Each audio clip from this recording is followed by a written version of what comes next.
There is really only one news story from this week, and that is what happened at the NFU Conference. We've had some confused listeners to why I spend so much time in Denmark. There have been some changes. What do you make of some of the changes that have happened? Today's big debate is based on the cereal sector, and the question we're going to ask is the cereal sector fit for the future? The level playing field is what they've been banging on about with the Arable job. And I always get tarnished about a kind of scale label that, it's easy for you, you're a large farm, you've got the scale, but actually it comes down to efficiency, doesn't it? You've got a story that I would like to discuss to do with sheep, and it's very rare that I think that sheep is a positive news story.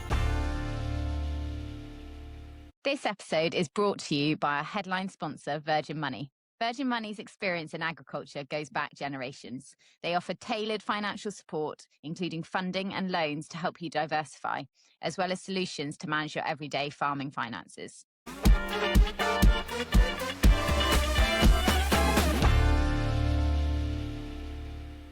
Hello, everyone, and welcome back to Meet the Farmers, the Big Debate, the show in which we tackle the biggest issues, topics and headlines in food and farming across the UK and beyond. I'm Sophie Gregory. And I'm Ali Hunter-Blair, and it's good to be back. It's good to be back, and we've got a lot to talk about this week. We have just come off the back of the NFU conference, which we'll be talking about. We've also got a big debate, which is based on the cereal sector, which obviously I am a big fan of. And our debate title is the cereal sector fit for the future? If you'd asked me 4 months ago, I would have been flat out no, but maybe I will feel a little bit more positive with some sunshine and a good chat with our incredible guests that we have got lined up today. And we've also got our news stories, which I think we're going to amalgamate into one, because there is really only one news story from this week, and that is what happened at the NFU conference. But then we're also going to talk about sheep in a positive way, which for me, I know is very difficult.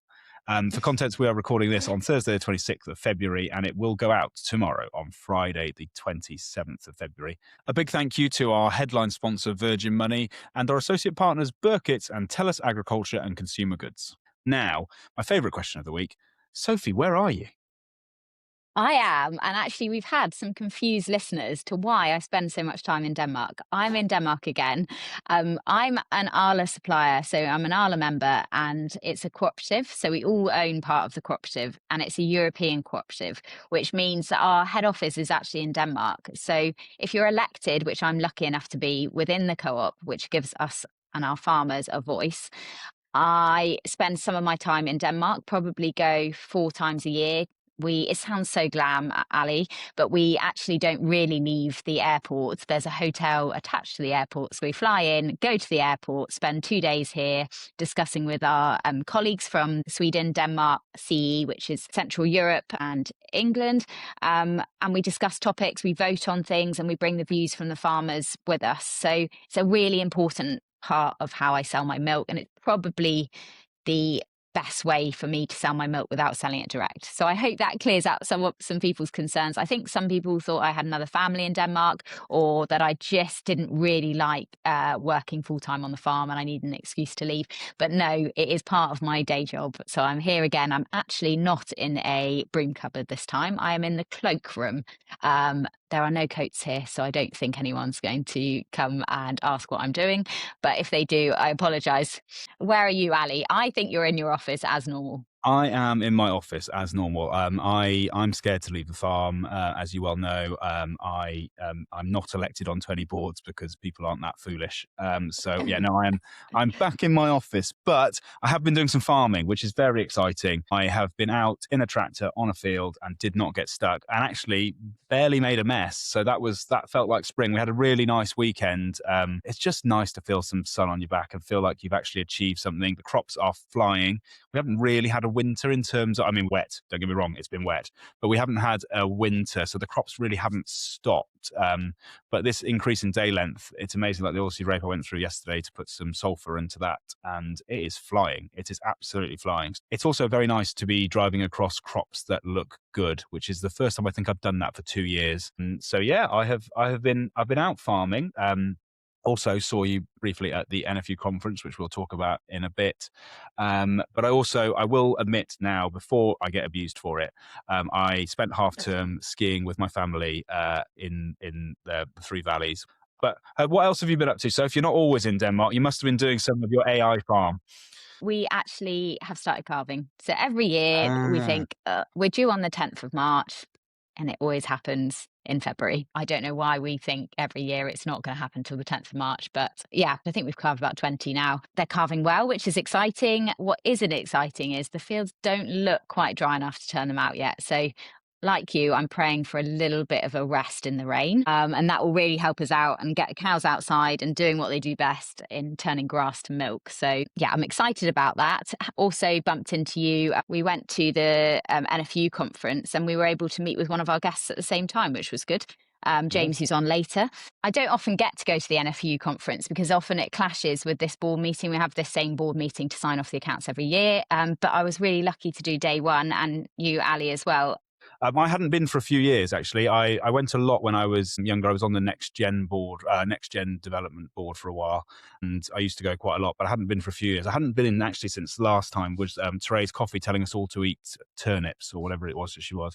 So I enjoy a conference a lot because it's a really lovely way to meet a lot of people that, especially now with this sort of weird media world, is that you engage with a lot of people on a very regular basis, but actually only see them once a year. So you have that classic conversation like, "Hi, how you doing? God, when was the last time?" Oh, it was here last year. Yeah, really good. Nice to be back. Nice to actually that it was back in Birmingham because last year it was in London. And yeah, I thought it was wholly positive. Quite a lot came out of it, which I think is good. We had some really good speakers early on. Yeah, particularly enjoyed our first speaker, Tim Lang, who was talking about the food security job, but did it with humour. And a scientist with humour is excellent. How about you? Do you enjoy yourself? Yeah, I loved it. And like you said, Tim Lang is a total professional presenter. He was fantastic. He was able to make quite a serious topic available to all of us in the room, which I think is a real skill, especially when you're talking about something like that. Obviously, with Emma Reynolds, we were all sort of building up to that. I think they'd done well to probably put it later in the day, made us really sit up, didn't it, waiting for these announcements. No, I did enjoy it. And I think I often see people, like you said, that I don't see for a long time, or I meet new people. Like I spent lunch on a table with quite a few dairy farmers. I know a couple of them, but I'd heard of a couple, and we just were exchanging, stories about what we're doing at the moment, how they've grown their business. And I get as much out of the conference in the lunchroom and at coffee break as actually the lectures.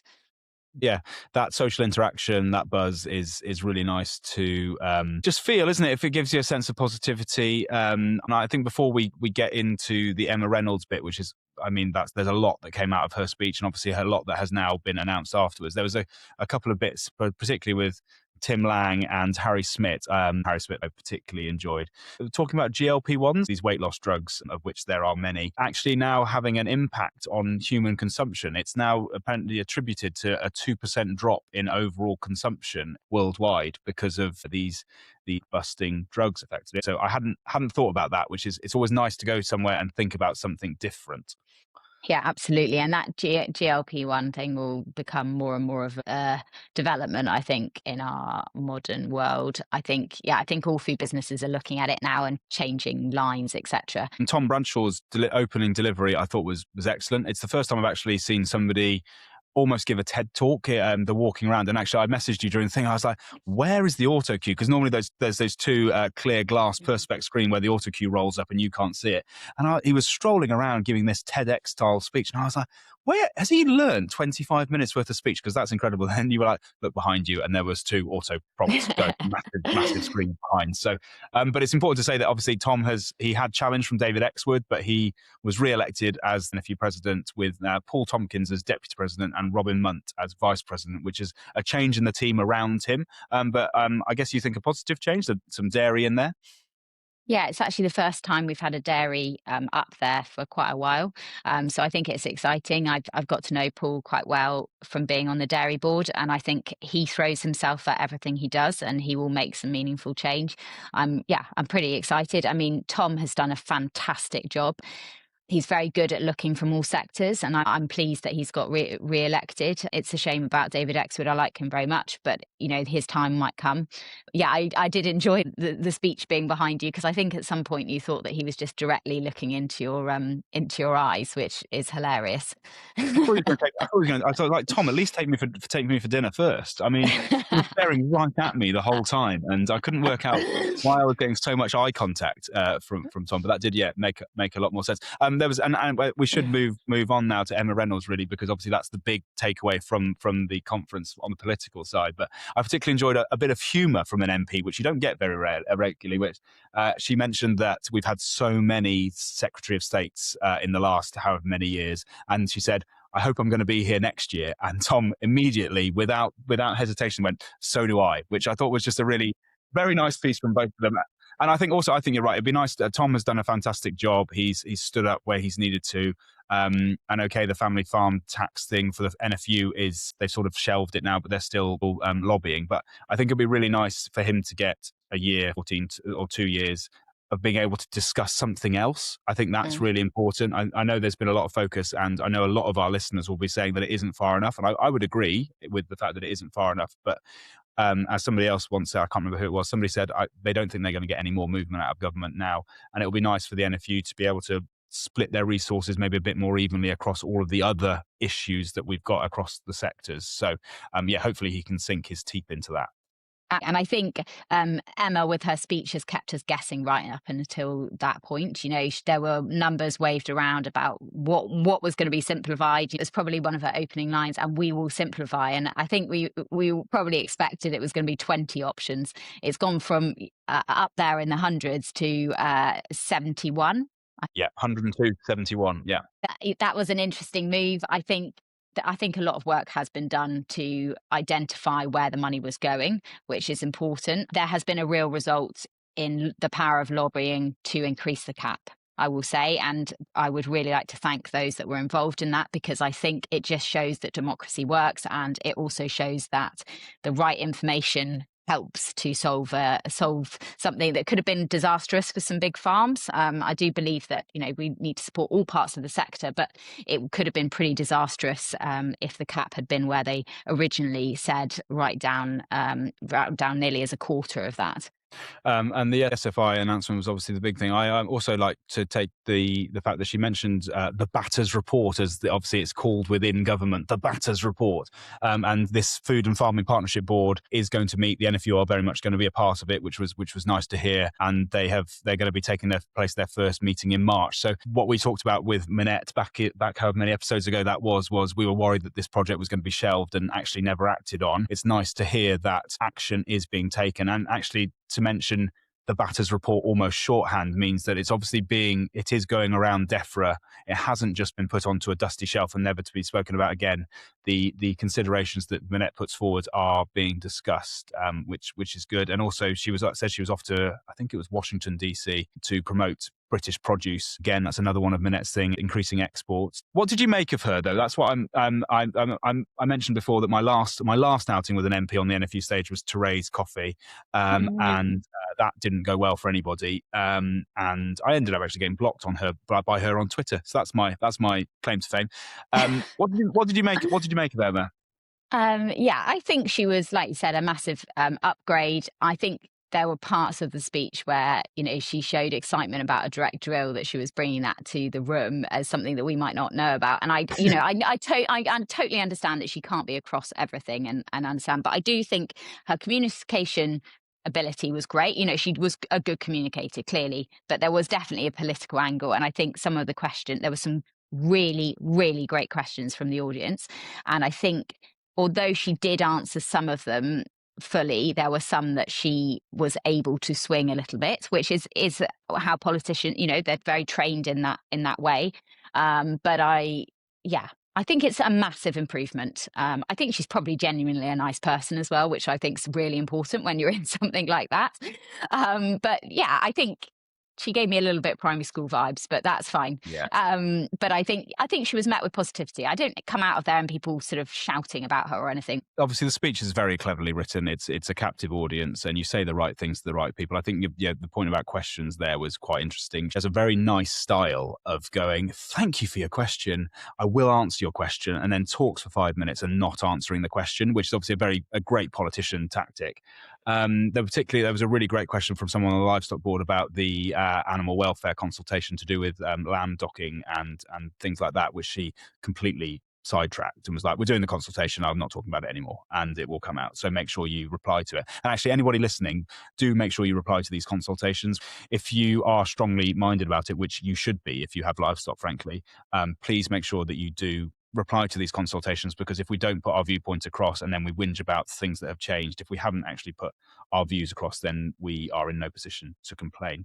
Now, SFI, so it's the thing we've been waiting for, because we've been now 12 months without anybody since the rapid unannounced withdrawal of SFI. We're back. She has, in theory, increased the budget. I'm doing that in inverted commas for anyone listening to this show, but yeah, there have been some changes. What do you make of some of the changes that have happened? I think I must look at this not from just my business, but we'll start with my business. It's difficult because we're tenants like you are, and I think it can be quite detrimental to the tenant sector because a lot of our rents are agreed on the understanding that we will get a proportion of that back in subsidy. And I know that's not the right way to run a business. I understand that we should be trying to do it without, and our business does stack up without it, but it's a lot of rent to pay when you're not getting that basic payment. And a lot of us signed these tenancies before Brexit, and we were getting those payments still, like Scotland still are. I understand the logic behind the decisions made, and I think that's important to say. Like we were discussing, weren't we, about the bird food and about the herbal ley. There've been two options that have been heavily used. Rightly so, I think, because they were able to, the herbal ley enabled us to continue farming the way we were farming. Maybe the bird food, lots of people have differing opinions on that. I think great on sides of fields, but maybe not a whole 1,000-acre arable farm. Those payments have been reduced, and there is also a cap on the percentage of the land you can put that across. It's important to say that subsidy has gone. Like we don't get subsidised anymore.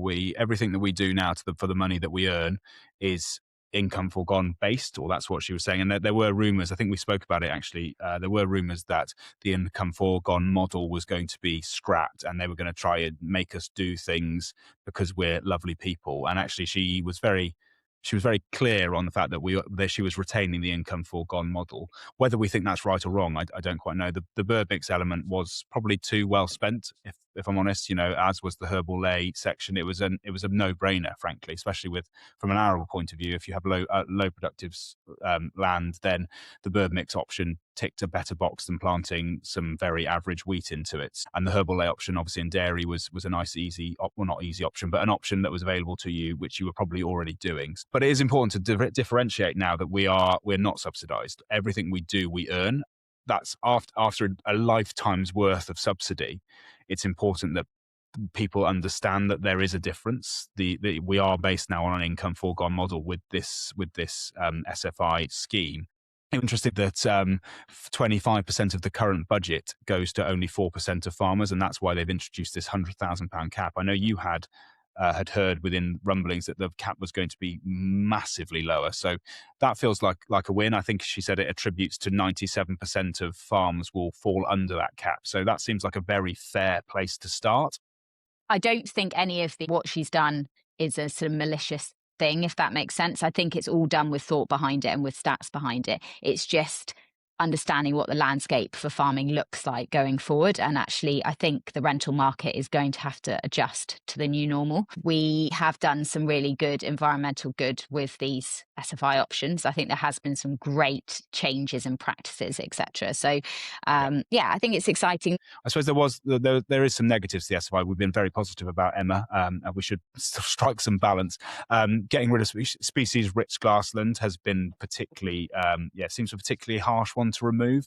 And I don't know whether that's because it was underused because there's only so many people that can do it, but that has gone down quite badly from what I've been reading. So it isn't all good, but it's a start. And actually, it's just a really nice place to bring people out of a wilderness where we've had now 15 months or 12 months, or we will have had nearly 2 years by the time people actually get back into scheme, of not knowing where we're supposed to be. So nice to have some clarity. However, do we believe it will last?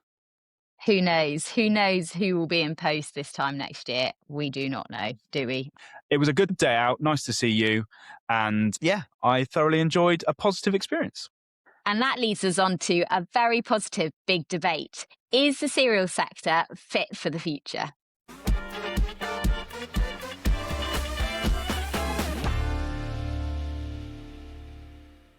Today's big debate is based on the cereal sector, and the question we're going to ask is the cereal sector fit for the future? Delighted to say that we've got three fantastic guests from different parts of the countries, and if you could all introduce yourselves, maybe I'll start with you, Chris. Well, thank you. Good afternoon, Ali. Chris Baylis, Farming Director for Sir Richard Sutton Limited, currently based up in Lincolnshire, looking after two farms, one in Lincolnshire, one down in West Berkshire. We are a mixed farm, so arable, livestock, beef cattle, sheep, and free-range poultry. Good afternoon, everybody. I'm Andrew Court. I'm a mixed farmer based in Staffordshire. We grow a wide variety of different crops on a regenerative scheme and work very closely with Severn Trent and other stakeholders in the area. And then we have a beef enterprise as well. Hello, I'm James Bowditch down in West Dorset, from where Sophie comes from as well. Dairy farming, mixed farming, arable farming. Run a buying group, buying a lot of compound feed, and also running a co-op grain dryer, selling the grain out. So yeah, spinning a few hats. Fantastic, all of you. Thanks so much for coming on. It's really good to have such a mixed view of arable farming. You're all from totally different parts of the world and also doing different things with grain. I've been quite excited about this episode, mainly because I actually don't know anything about arable farming. I don't really know what you guys do in the winter, and I'm keen to answer this question. Is the cereals sector fit for the future? So can we hear from all of you on your opinion on this question, please? Yeah, I'll kick it off. The level playing field is what they've been banging on about with the arable job. And what does Ali's corn is different to what's coming out of the crane? Why are we so desperate to put up barriers to entry of grain coming in? I thought Ali could explain to us red tractor methods. What do we have to do for each time we go out with the sprayer or the fertiliser, what we have to fill in?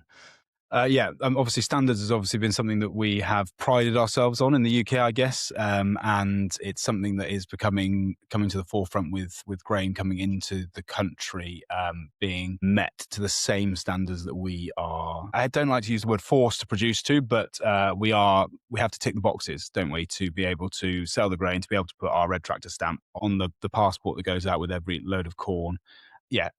Barriers to entry for us, and also that levelling up of standards to make sure that we don't just export our environmental risks somewhere else and just bring it back in again from a country that hasn't completed the same level of jurisdiction that we have to, is something that's very important for us going forward.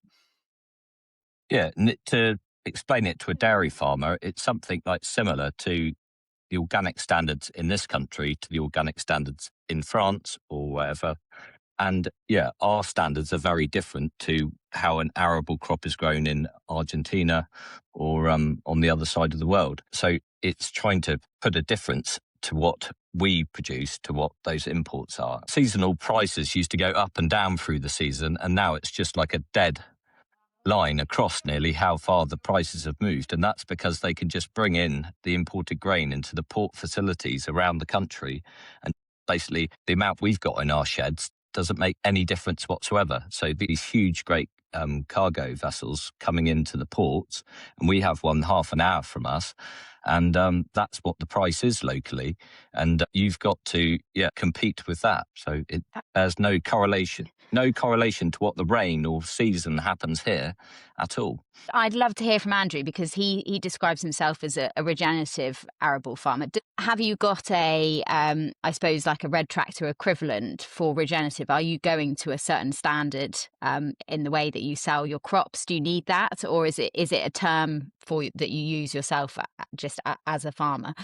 First of all, we still have to have red tractor across the board. For it to enter the human food chain, we must have red tractor.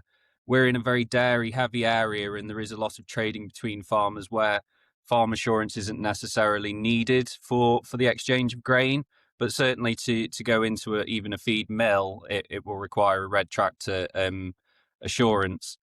On the question of regen, I was going to bring in the idea of scope 3 emissions, which I think is very prevalent in the dairy sector at the moment, Sophie, where everybody's worried about carbon emissions. That is coming in the arable sector with grain and things like that, but there's a huge reluctance to understand what that means, because it will affect imports and then drive the price up.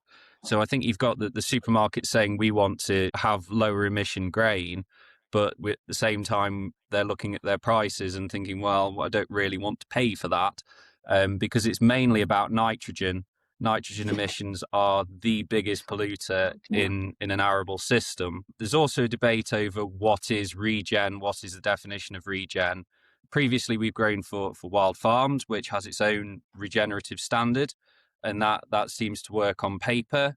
But now we're in a partnership with Tim Parton and the Green Farm Collective, who are another group of farmers that have created their own regenerative standard and have a contract in place with a major miller, and they're offering a premium to meet that standard above red tractor, which is much more about thinking of emissions and that sort of thing. But that's a tiny market, and it can't be translated across the whole of the UK arable sector at the moment. A huge debate in the cereal sector, which we could take hours about red tractor, but we won't get into that today because we'll be here for weeks. But it's a case of we have to have red tractor to be able to sell our corn. There's no added value to the hoops that we have to jump through to be able to tick that box.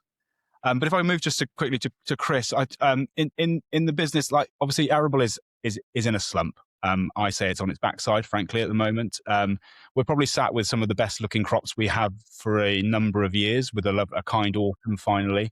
How does it fit into the farming business that you manage, and how can we plan for the future or even look to grow crops at potentially a loss? That's interesting, Ali. I think if I just turn the clock back a little bit and say, at the moment today, our farm would be less productive than what it was 10 years ago. We've lost plant protection products. We've increased resistance on our farms.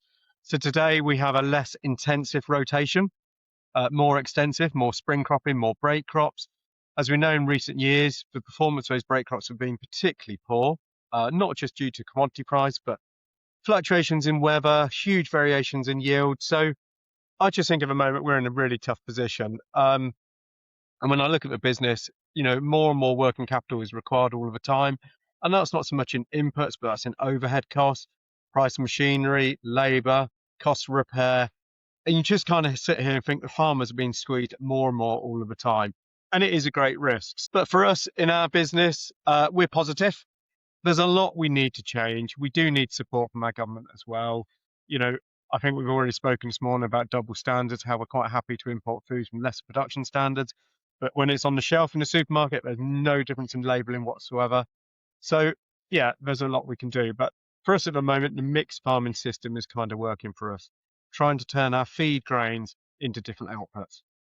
Chris, that leads me really nicely onto what I wanted to speak to James about on this. As a mixed farmer, James, are you tempted to drop the arable sector out of your mixed farm? Because as Ali said, it's been on its backside for a couple of years now. Or is it just an essential part of the whole cycle? Mixed farming to me is actually the dream, but we've never really been able to make it stack up on an organic basis with the amount of land we've needed. We've given it a good go, but I'm not sure, it seems to just buffer our dairy system. But why do you keep doing the arable? Is it because you love it, or is it an essential part that the others would fall apart if you didn't do it? There's a bit of history to our family. I run a very tight rotation, and that stems from my grandfather was the youngest of the family. He went off, he was a vet in Windsor, and my father grew up in the arable areas of Berkshire in the young farmers. And when he decided to make a go of it and come back down and save the farm down in West Dorset, it was covered in ant hills, just an absolute mess of a place, covered in Dorset horn sheep. We're one of the oldest Dorset horn families that, we still do the sheep, but not on the same scale as what they used to. But we understood the arable rotation cleans the docks up, without using any pesticides, we get this circle of fertility going. Our main cash crop, the most important crop we grow now, arable crop, is forage maize. We would love to grow more grain maize down this way, but when the weather breaks at the end of October, it's very hard to get the wheat in behind the maize in November once the weather breaks, which when you're up on the Salisbury Plains on the chalk, you can still get away with it. It's your farm's strength, and we're on the sand. We can double crop. It can take an exceedingly amount of cow manure. I was looking at what the agronomist sent through yesterday, and at our organic levels, we're up in the 7s, some of our best fields that have that much separated muck and compost on them that is changing our drought resistance. It's just changing our whole structure of our fields.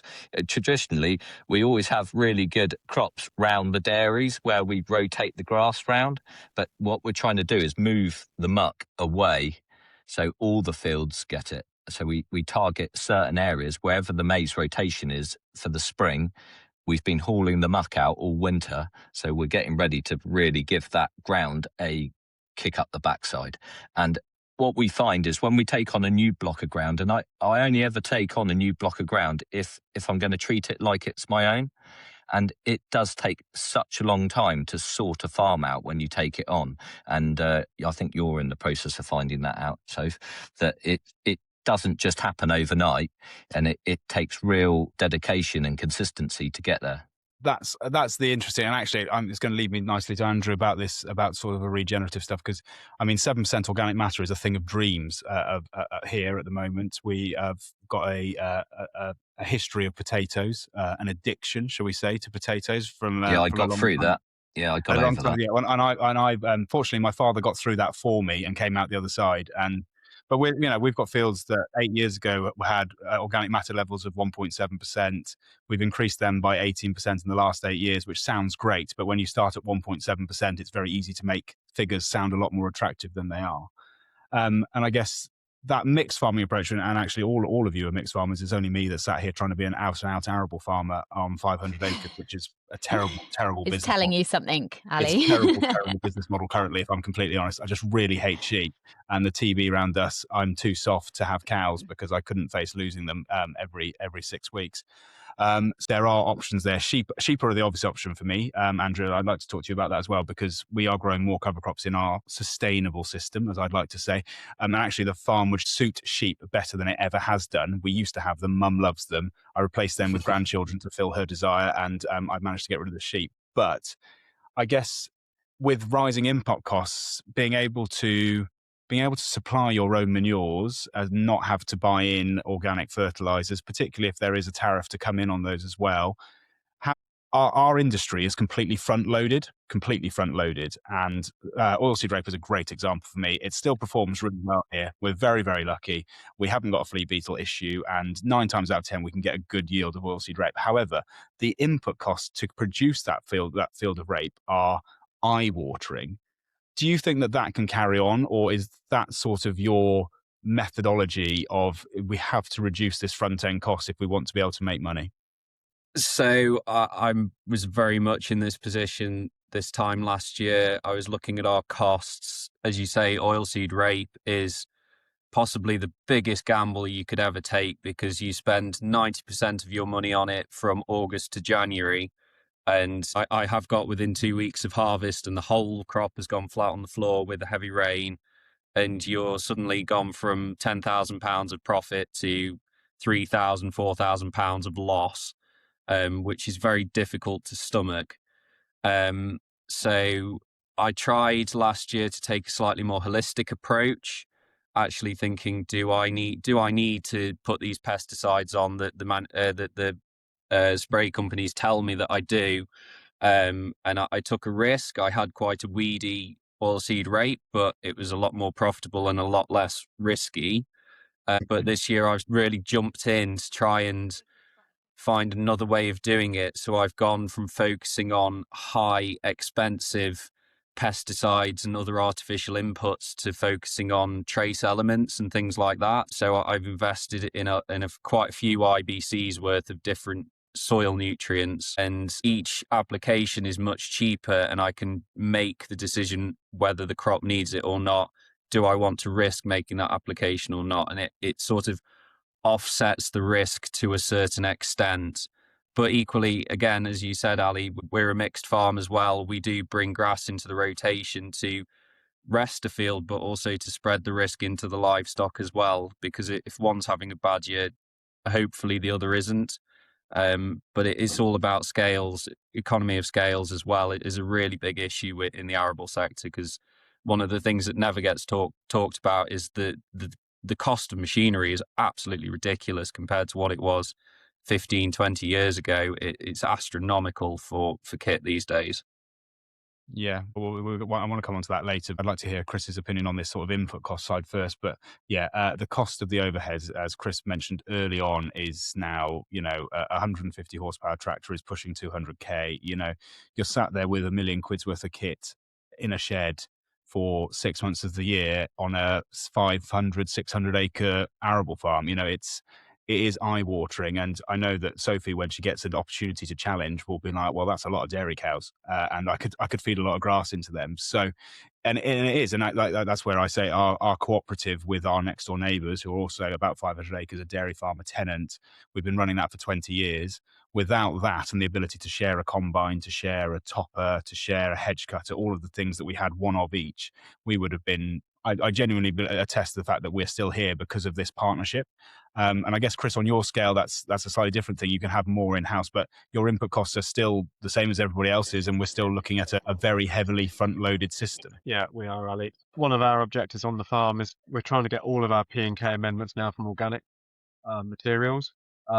We've got suckler beef cattle, we've got laying hens on the farm, but we do muck for straw with local dairy farms, which can be a challenge because you need to make sure it's your own straw coming back, because you don't want to inherit blackgrass onto the farm.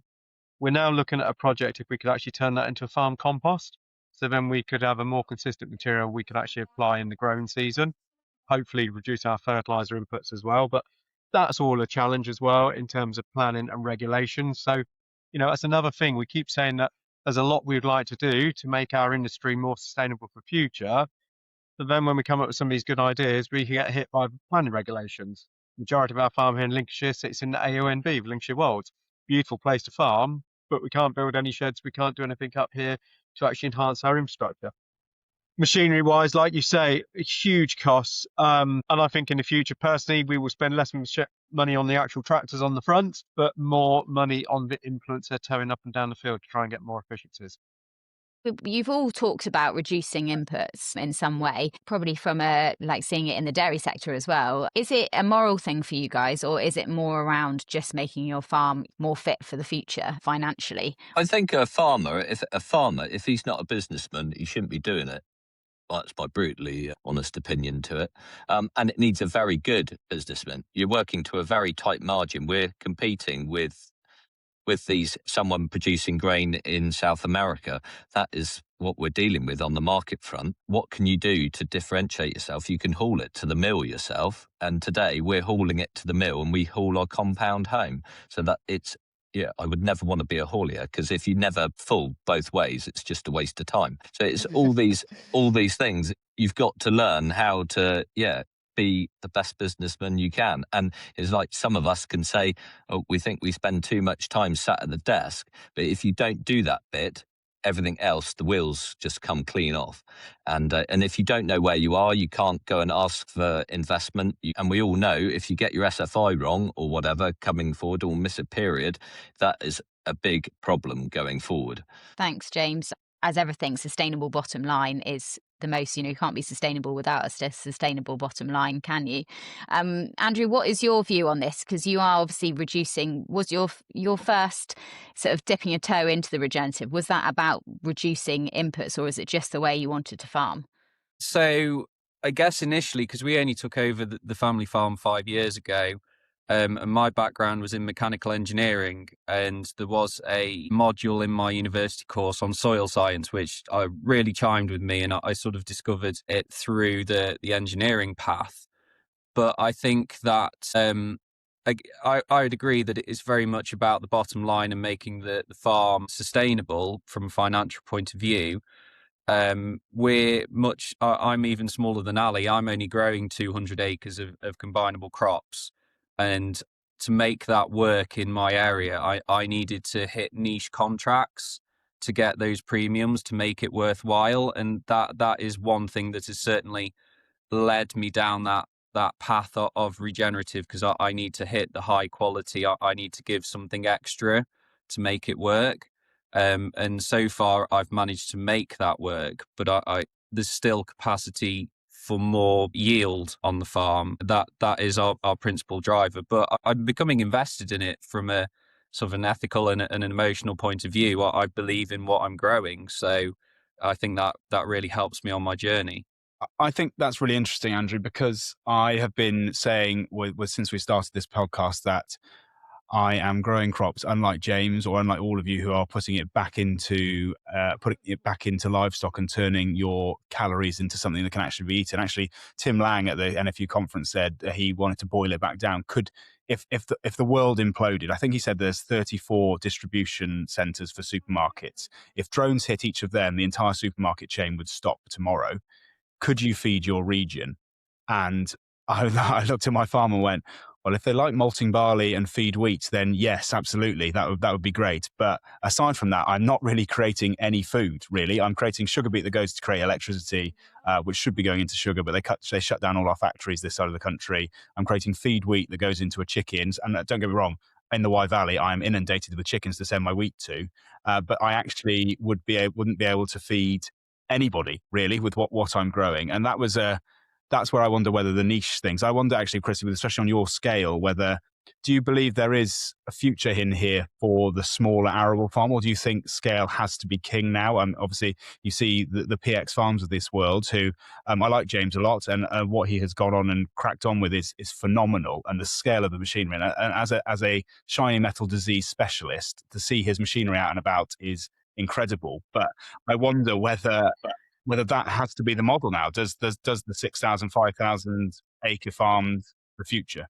That's an interesting question, Ali. I always get tarnished about a kind of scale label that, it's easy for you, you're a large farm, you've got the scale, but actually it comes down to efficiency, doesn't it? It doesn't matter what size you are, it's whether actually you're efficient, whether your overhead costs are proportionate to your business and your output. So I don't think it's scale. I don't think that's the answer. I think it's kind of macro arable farming that we've seen in recent years for, smaller and smaller margins, bigger and bigger farms working on smaller and smaller margins.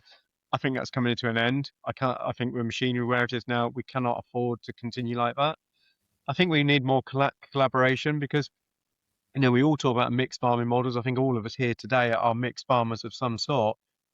And if you go back to where our grandfathers were, and I hate to go back that far, but everybody was a mixed farm, and then we all became very specialised, and we got this huge east-west divide. You sit in the Wye Valley, Ali, you're surrounded by chickens. We've all heard about the pollution in the Wye Valley, and then we sit here on the east side of the country screaming out for organic manures.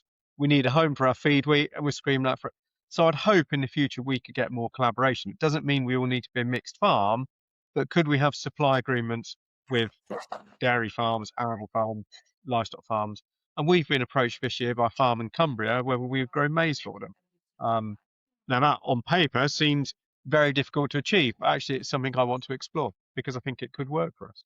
We've had the NFU conference, as we've mentioned. Ali's already touched on a few points from that this week, and Emma Reynolds came out with a new announcements with SFI, and obviously that affects all of your businesses. I'm assuming that you're all involved within that scheme in some capacity. Do you think that money could be spent better to sort of be put to better use in your business in terms of, how they reward? Because at the moment it's very directed down the environment. But would there be a better way in your business for it to be utilised, if that makes sense? Sophie, if I could go first and answer that question. So over 10% of our area is down to conservation. We had HLS agreements, we had CS agreements, now we're in SFI. It has been an opportunity for us to take low performing land out of production and put it into something else. I think morally it's the right thing. If I drive around our arable fields, every single one has a 6 metre grass margin around it. We've got 300 hectares of 6 metre grass margins on this farm alone. I think it's something I'd like to retain. I think it has been money well spent because it's enabled us to take low performing areas out of production. Could it have been spent better elsewhere? I don't know. I think the last scheme was too generous, and we're all aware of that. It was too generous. They wanted to meet the targets. It was too generous.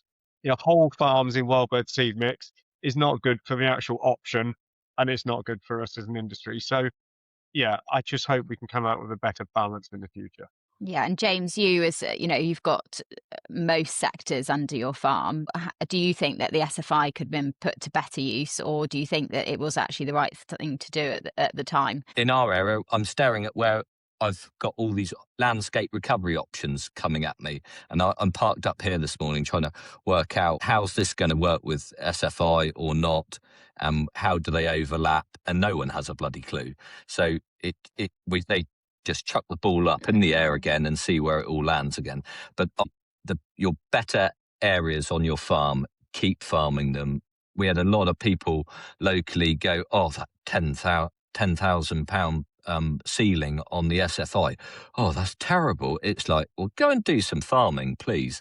And there is a little bit of that certain landowners need to get on and do some farming again. And actually, Emma Reynolds was very keen on that. She was typically political in the fact that she said, I'll answer your question, and then didn't answer a question. And very much the speech was written to make sure that she got an applause at the end. But she seems like she's quite switched on. And she says she doesn't want the environment to come at the expense of food production. And I think you're absolutely right there, James. And I agree with you as well, Chris, is that the wild bird mix option was too good, completely too good. We put a load of riverland fields into it. They flood a lot. Well, why wouldn't you put them in? Because frankly, by the time I've supplementary fed them, it's £1,000 a hectare. Doesn't matter whether it floods or not. And with wheat at £160 a tonne, it's a no-brainer. Bringing it back down to £640 like they have now is probably more reasonable. No, not probably, is more reasonable, and makes you either consider why you're doing it and if you're doing it for the right reasons, or whether you were just trying to make a quick buck off the back of the government. But let's be honest, we don't get many of them, so why would you not take the opportunity? I think what Chris was saying is that, especially with the larger estates, and I know of a fair few that went into it, sacked all their staff, and like you say, there's now 1,000 hectares worth of wild bird mixes that now in 18 months' time they're going to be going, this isn't quite so rosy, what do we do? And that's where I wonder whether, just your bit there, Chris, with whether you think this large farming is done. I wonder whether some of these estates come back into production, and instead of bringing people back in, they go, actually, there's so-and-so that could contract farm it, so-and-so, and actually that then expands the area again. And I guess that's something that I'm not concerned about, because I don't think it would necessarily be a bad thing, but that's where I would wonder whether actually that scale can carry on. And we were talking about it earlier, machinery costs, labour costs, finding good, reliable labour. James, you were just saying there, we don't get people in the industry, career politicians that have never done anything apart from be politicians. You want people in industry, and we want good labour force. Do we think that we have the ability to be able to attract the right people into the industry? We've always said here that we try to be positive. I've been particularly negative about Arable in the past, and I've always said, for the last 6 months, that anything we do on farm, it's to not employ somebody, because I had an incredible employee. He worked here for 50 years, and I don't feel like I can replace him. We talked last week about apprenticeships with Sophie, and who's really good at getting young people on farm. I'm a bit scared by that, if I'm completely honest, mainly because they're driving around in my £200,000 tractor, and I'm a little bit worried about what they could do to it. But I'm wondering whether there's a balance here to be struck between requiring a good labour force, requiring expensive machinery, but larger machinery that can cover more acres, i.e. our collaborative efforts, i.e. scale. What's our greatest threat, I guess? What would our threat be? The fact that we can't get labour, so we need to afford more machines? Is robots something that can be, this is my key topic, robots. Is robots something that will be interesting? I don't think they work at scale, but maybe they could. And I guess my question is, do you see the availability of labour becoming a problem across your businesses? I don't know, Andrew, I imagine you're probably less on the labour front, but you would need somebody around. Yeah, labour is not really a problem for me, because I'm operating at a scale where it can be just me. Of course, I've got plans in place should anything disastrous happen.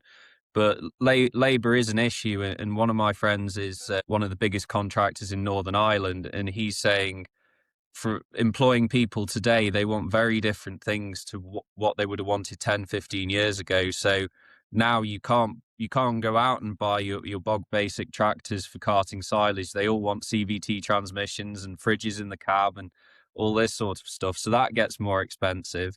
But then there's also things like they want a better work-life balance, which the last generation would not think about. So they don't go silaging on a Sunday unless it's absolutely desperate. They will be clocking off at 8 o'clock in the evening. Things are just changing, and with more of your livestock side things, that I don't think robots in field work, I don't think robots are an option. But through my work with the Institute of Agricultural Engineers, what is being achieved with robots and what's in the pipeline, it is absolutely fantastic. But I think we're just too impatient for it. I think it will come, but we need another 10, 15 years, not 2. Yeah, I think that's. I want to go to James next. I think he'll have an interesting opinion on the Labour side, particularly before going to Chris. But I just wonder whether the Labour element is something that you're considering, and also whether the quality of the Labour and also this work-life balance. You're completely right, Andrew. Like the Gen Z generation have a much stronger view on what they want their work-life balance to look like. I remember when we spoke to Minette, she said there was a farm that does 4-hour shifts, and they've got a queue of people that would like to work for them, and they only work 4 hours, and they have another people that come in, and it's a 4-hour shift, and that is it. I want to know whether, James, basically, do you think people have gone soft, or do you think that is actually something that we're going to have to adapt to? There's always been a sort of culture around farmers that if you're not working 30 hours a day and 64 weeks a year, then you're not working hard enough. And this next generation isn't going to take that. A big shock from talking to arable farmers at the conference this week is how many don't have anyone working with them. And it's skills you'll lose, how you manage people. I see a lot of people who came out of, who went to pure arable farming, and then once they grow and then they have to employ people, they've lost the skills of how to employ people. And their idea, and I met an arable farmer that none of them on their family farm had a handler ticket. And in my world, we can't let anyone do anything until they've got the handler ticket. It's such an important thing, and staff going forward is everything in my business. As soon as I woke up and realised I couldn't do it all myself, it was quite a breath of fresh air, really. But they rely on me to keep them safe. Chris, on your scale of business, obviously labour is hugely important and will carry on being important. Yeah, I think we're all the same, really, that labour and skill set now is quite a challenge. There's some really good people still out there, but I look at our team alone. I think when I started here, we had something like 9 people on the arable side. We're down to 4 now, and they'd be farming about 9,000 acres. So, and that's because we've invested more and more in machinery. So we've got more efficient through machinery. But like everybody says, the young workers nowadays want a different output. They want a different work-life balance, and I think we've just got to learn to accommodate that. So we try and provide everybody with packages now. So we're all on salaries, that are annualized hours, so they know what their total contracted hours are for that year, and that's like a limit. We don't want them to exceed it. So it's very transparent straight away. They know how much they're going to earn per hour. And then we try and give people flexibilities, because in farming, weather windows are everything. So if we have a nice weekend and the sprayers are stood all weekend, we need to be on. We've got to be on, because if not, we're risking our crops. But then in the adverse, in the winter, if it's wet and it's cold, it's a Friday afternoon, let people go home, or let people not even come into work. If they want to have a day with a family, go to a school play or something like that, just give that flexibility. Also, we can provide houses as well, so people can have nice family homes on the estate. And that's been really important for us, not just to look after the workers themselves, but also trying to look after their whole families. So we do quite a few social events through the year as well, just trying to build that community if we can. I think it's a lot around understanding what this next generation want, isn't it? And everyone seems to have touched on that, whether it's health and safety, houses, work-life balance. I mean, a lot of our team want training, and that's actually when we do staff reviews, which I think are really important. I don't think we do enough of them, because people do want to be understood and they do want to be recognised for the work they're doing.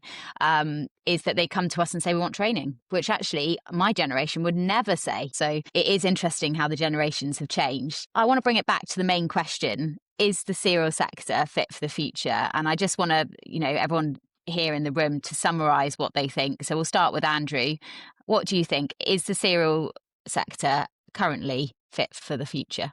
My personal opinion is that this cereal sector is at a crossroads, and it's not quite sure which road to take. There are multiple options in front of it, and we're dilly-dallying around. We've got the politicians doing trade deals on one hand, but supermarkets wanting something else on the other, and we're just stuck in the middle waiting to see which direction we're in. I'm personally optimistic, because of the markets that I'm working in, but I can see that there's a lot of concern amongst the bigger players in the sector. To you, Chris, what are your thoughts on this question?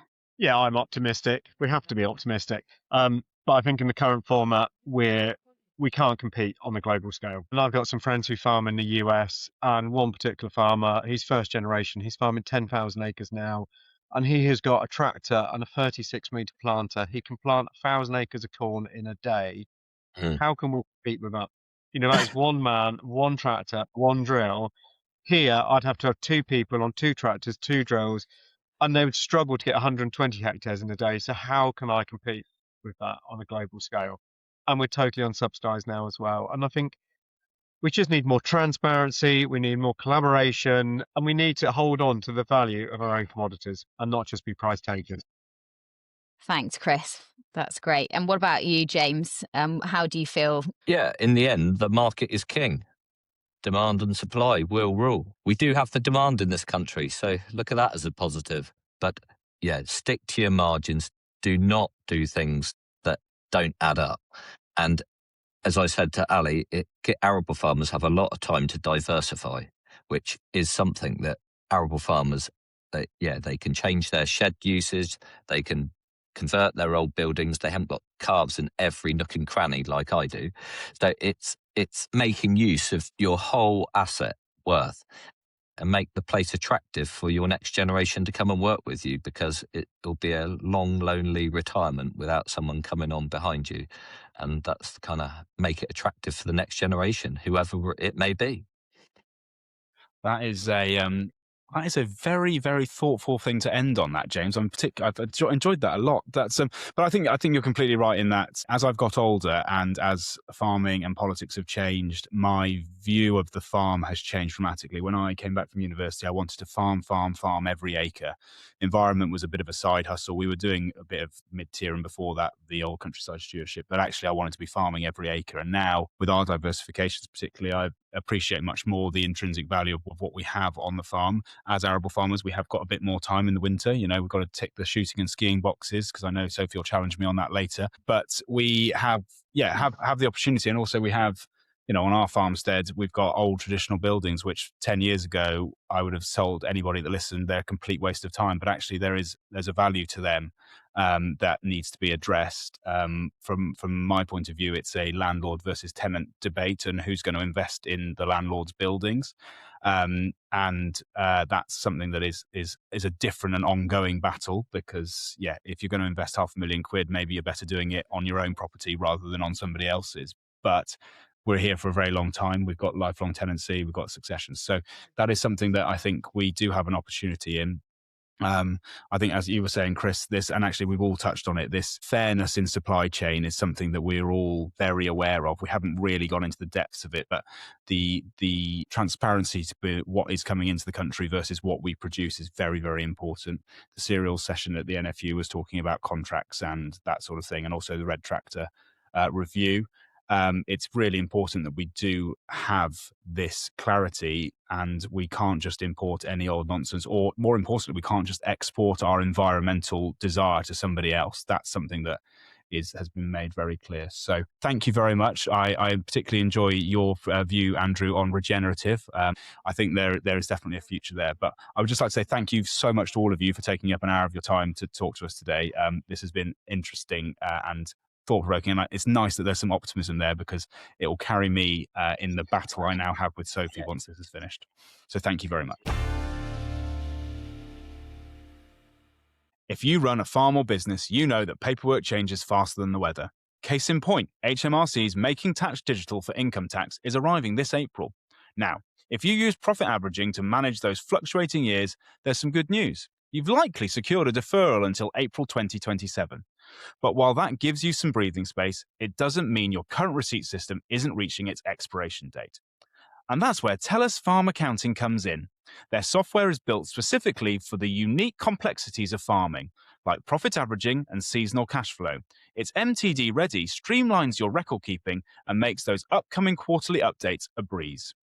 Whether your deadline is this year or next, TELUS helps you stay compliant so you can spend less time on admin and more on farming.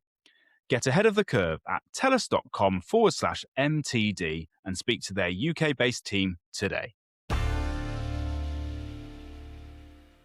Welcome back, everyone. I learn't so much in that section. I just didn't realise there was so much to arable farming.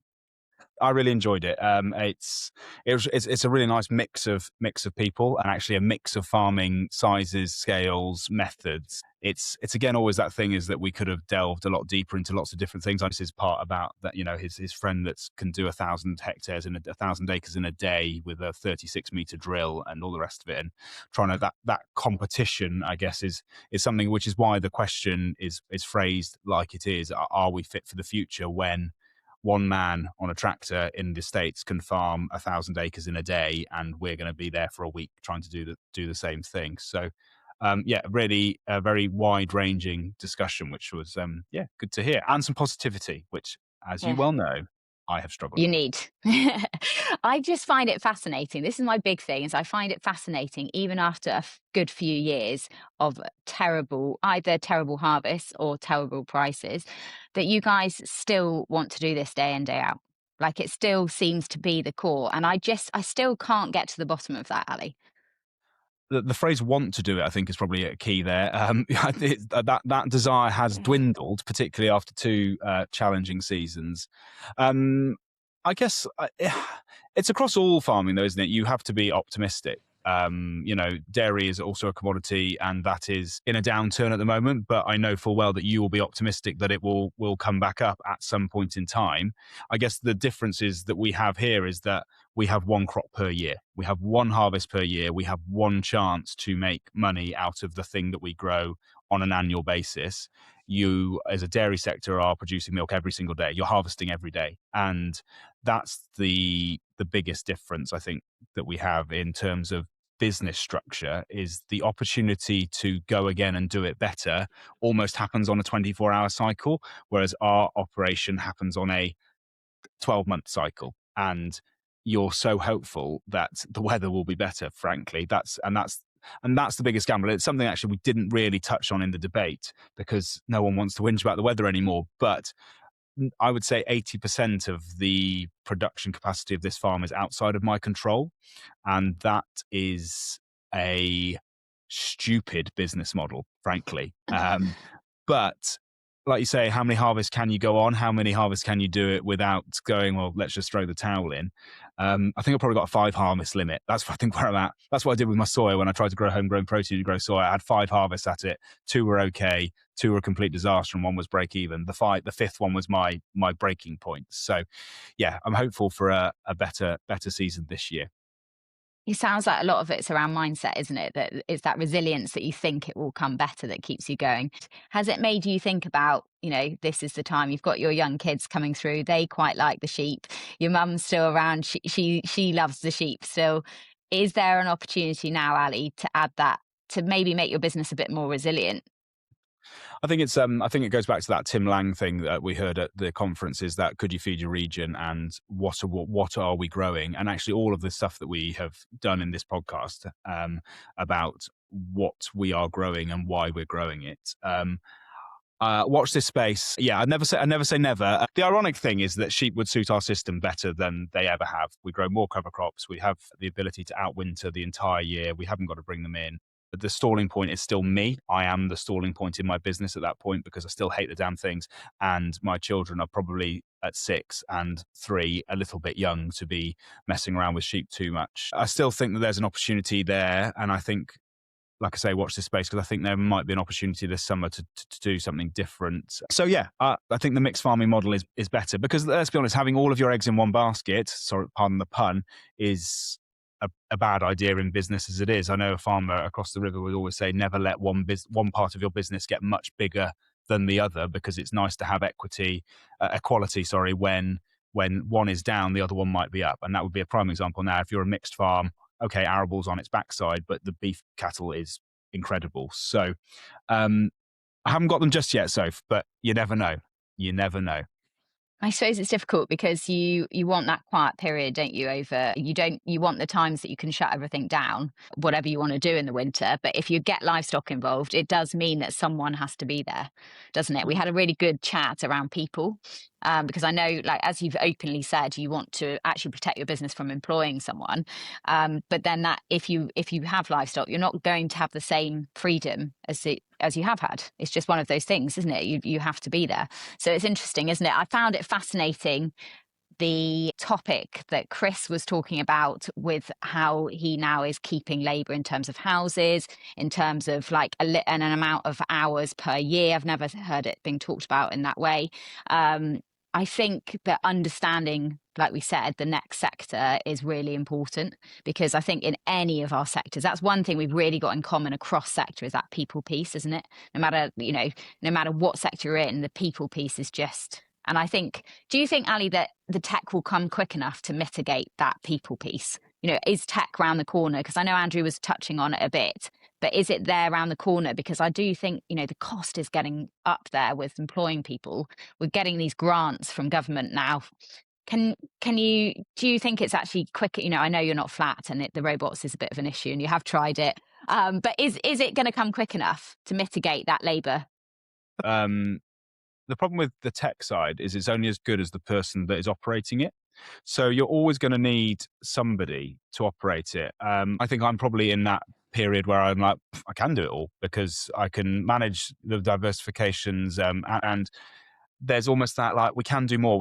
And you mentioned it in a podcast before, is that we're always asked to do more as farmers. And you struggle with that. You struggle with the fact that farmers are always asked to do that bit more. And on the labour side, if you want to do that, you're still going to need people. And the tech is improving, obviously. And we talked a lot about the machinery costs. And, if Chris is sat there saying machinery costs are extortionate on a large scale farm where he has effectively economies of scale, we talked about James Peck, he's got a super economies of scale, but it's still, monumental amounts of money that, I almost think, I think of it almost like you would, like, if you've got, I don't know, £1 million combine sat in the shed, I could see you being like, whoa, it's a lot of cows. It's a lot of cows. So the tech is there and the tech will improve rapidly, but the point from getting it to where it's an idea or a prototype to actually working on farm, I still don't think is happening in the next 5 to 10 years. I think that's how far we are away. So we've almost got a generation of employees to attract. The idea of making things more attractive, being positive when we talk about farming is something that's crucial, but also Chris's idea of, obviously, we can offer houses, we can offer packages, we can offer lifestyle packages. Manette's bit where she said they've got somebody that employs in 4-hour shifts because Gen Z have this completely different work-life balance. And okay, that isn't going to work for everybody because you'd have to have 1,000 people on the rota, and you don't want someone switching off halfway through a job. But making agriculture exciting and an attractive proposition and paying well enough that you couldn't do it elsewhere. Basically being able to provide something that another employer can't provide. And I think that lifestyle house maximum working hour package is something that we would have to look to a lot more. That whole machinery piece, I will never fully understand. I don't think, because I haven't done it, and the cost of these big machines now. We have machinery on the farm, but it's nowhere near what you guys need for your operations. I'm interested, like, whenever I talk about arable farming with anyone, you guys always talk about gross margins, and I just want to get to the bottom of why we talk about gross margins, not profit. Is it, how does it fit in the sector?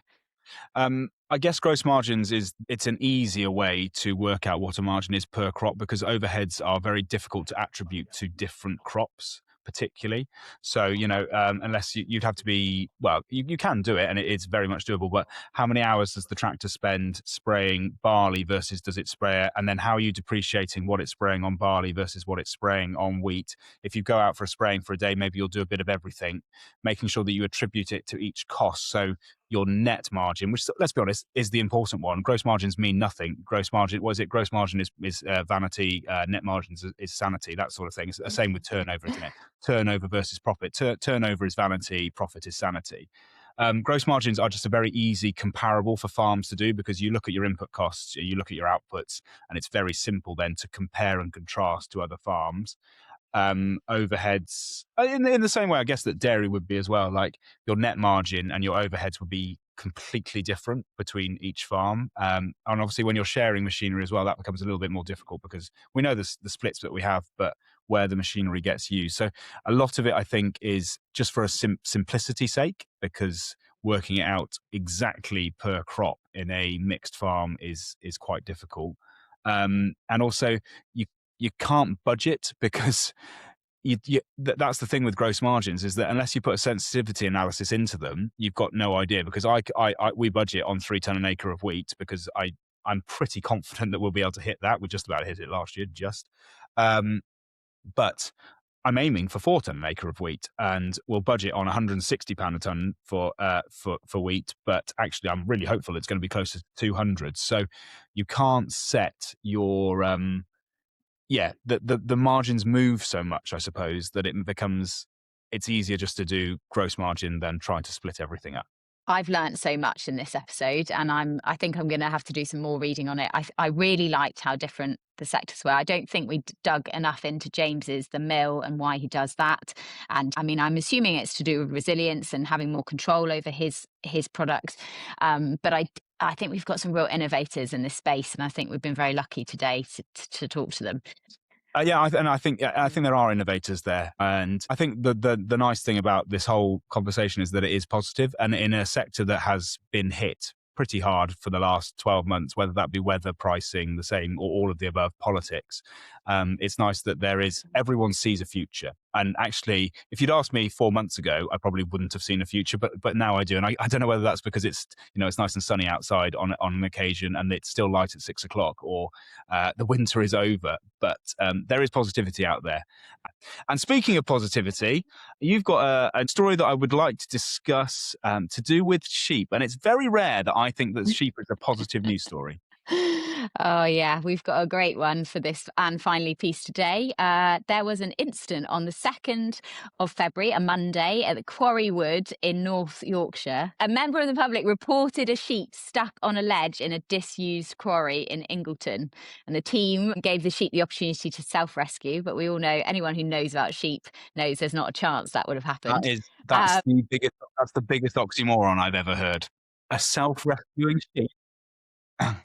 I mean, it's just too good a story. If we hadn't had the NFU conference this week, then it probably would have been my news story. But it was just too good to not bring in. So when it didn't, which is very surprising that it didn't self-rescue, team attended, and having to discuss the situation with a farmer, set up a rope rescue system. So I can see this in my head happening. One team member abseiled to the sheep and persuaded it into a specialised aerial carrying kit. God, I really want to see some pictures. I'm yet to find some, but if anyone does find some, can you email them into the show, because I'd really like to see this. Other team members then hauled the sheep up and returned it unharmed to the farmer for return to its flock. Animal rescues at height are always high risk. Don't forget this, guys, because it may not understand that the team is there to help you and try to get away, which probably not with a sheep. For that reason, the team usually wait for 24 hours to give the animal another opportunity to self-rescue. Volunteer hours for this. What do you think, Ali? How many hours of volunteer time? I mean, I think it's going to terrify me, because I wouldn't have wasted more than 10 minutes on a sheep, but maybe 4. No, it was actually 17. So 17 hours combined to get this one sheep. And it's a real topic, isn't it? Because, we probably do this for our dog. We all, we're, as a nation, we're real dog lovers, aren't we? Yeah, but I'm not sure for a sheep. But I guess if you're so this came from the Cave Rescue Organisation, didn't it? And I guess if you are a rescuing organisation and there's an opportunity to go and rescue something, you will go and rescue it. I have issues with the term of they gave it the opportunity to self-rescue. And I also have issues with the phrase where they persuade it into a specialised aerial carrying kit. I have worked with sheep long enough and been put off with sheep long enough that you can't persuade a sheep to do anything. You have to either force or let it do what it wants. But it reminded me, I don't know if you remember seeing it last year, Cammy, our dear Scottish friend Cammy, and Graham Parker, the Hoop GP, and somebody else as well, they rescued the loneliest sheep in the UK called Fiona. I remember this. Yeah, it was. I mean, it was across all the news. It was everywhere. And they rescued the sheep. She hadn't been shorn for how many years? Like, she was a woolly little thing. And they called her Fiona. They rescued her. She then, I think she went to Cammy's farm for a little bit before she was rehomed to a petting zoo. But the news as of the 11th of February, and this is BBC news because this is important. The news as of the 11th of February, she's had twins. She's had twins. Oh, wow. So she's actually the ideal sheep, because all you sheep lovers want every sheep to have twins, don't they? Because they've only got two teats. You know, absolutely. What a dream animal.